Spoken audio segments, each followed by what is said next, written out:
Long time ago, Sadhguru had told my mother that he wants to take a boat, like a small fishing boat, and travel to Africa.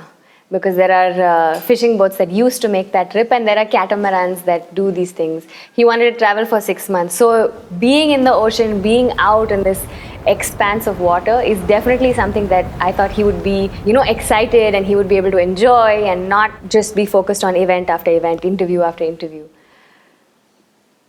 How wrong I was about those 2.5 days.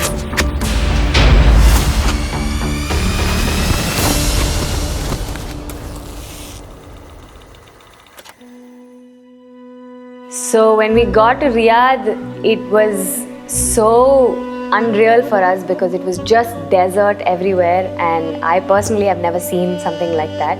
We were all in a bus, and in that bus we're all sitting and we can barely see outside the windscreen.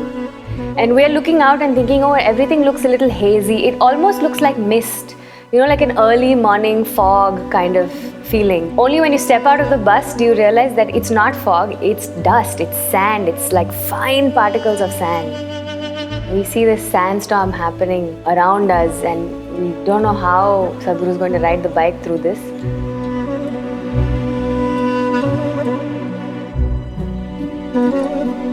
I don't think any of us really considered what all he was breathing in, what all he was swallowing when he's riding the motorcycle. And I think really I only realized that when we got on the boat. So we took a boat from Oman to Jamnagar, and that was what I thought at least would be like a 3-day break for him or a 2.5-day break for him. So we get on the boat and we're there for some time. We meet the whole crew, the captain, everybody. That first day we were all okay, and then the second day in the morning when we saw him, he was not looking so well, and I asked him, have you slept and all of that.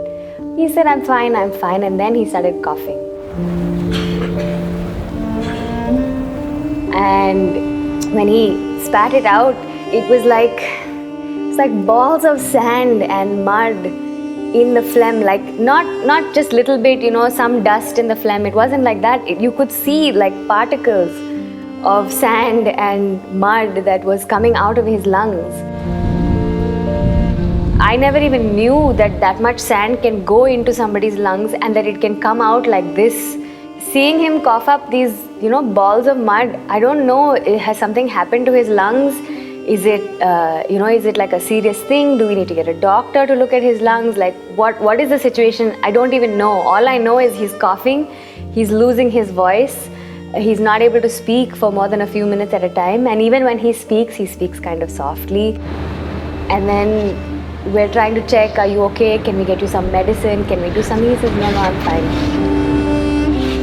He's asking me, are you okay? I'm okay, you leave this, you go check, make sure everybody else has eaten, make sure everybody else is okay. And I'm looking at him, he's so weak and he's sitting down, he's not able to stand up comfortably. It was unreal kind of to see him in that state.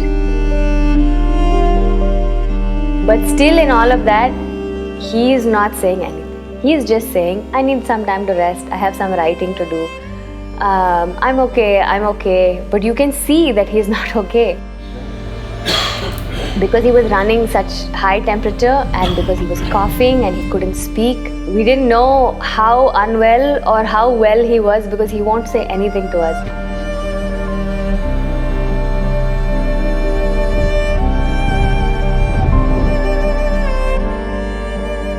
I realized that he had a very high temperature. Every time he coughs up, if we give him a tissue or something, there's particles of sand in the tissue.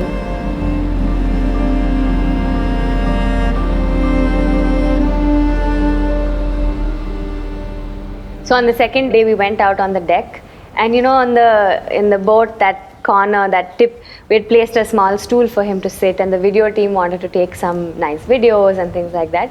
So he went there and he sat and he was sitting on a stool and he was there for some time.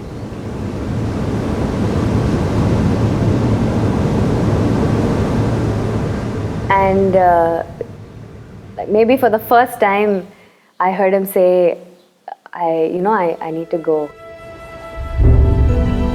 He got up, he held the rail all the way and he walked back inside.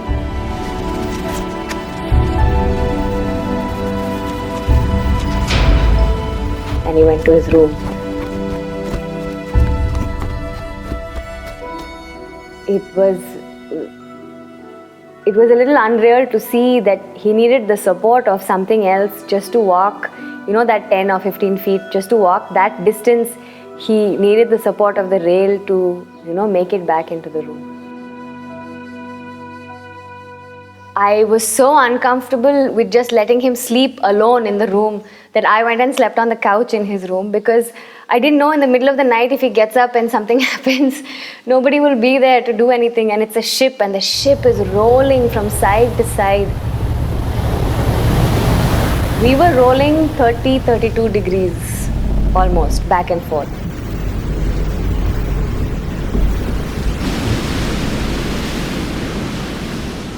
It was a rough journey for all of us, but for him particularly, because he was already unwell and you can't really rest because your body is constantly in motion. And he would cough and we'd say, "Are you okay? Would you need this?" He's, "No, I'm fine." And he'll take a minute and then he will continue doing whatever he needed to do. It was very difficult to see.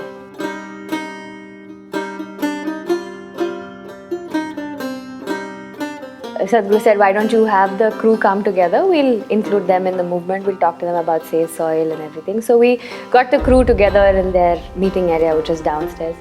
And he sat and he started talking about Save Soil, and he just started to lose his voice.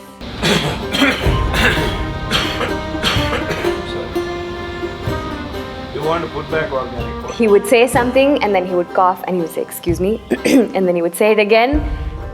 And he was not able to get full sentences out in the way that we are so used to seeing him at events. Because he was coughing, he lost his voice. It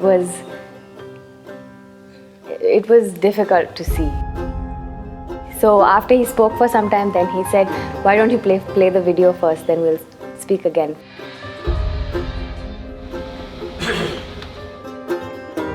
He kind of needed to take those few minutes of a break because he was not able to speak for a long time continuously.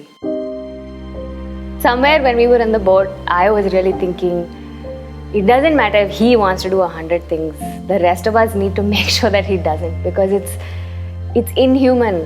It's not superhuman. It's inhuman, the kind of conditions that he was going through.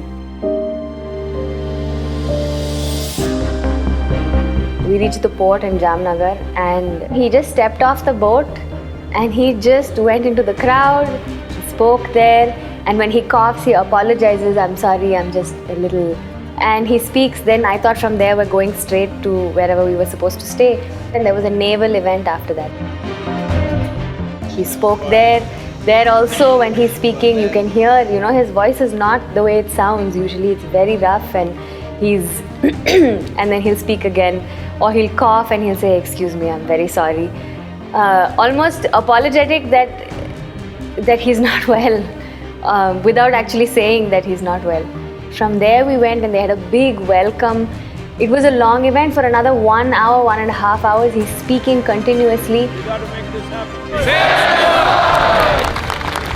It was incredible to see, but it was also a little painful to see because we had seen how he was the previous 2-3 days, and all we wanted was for him to rest for some time.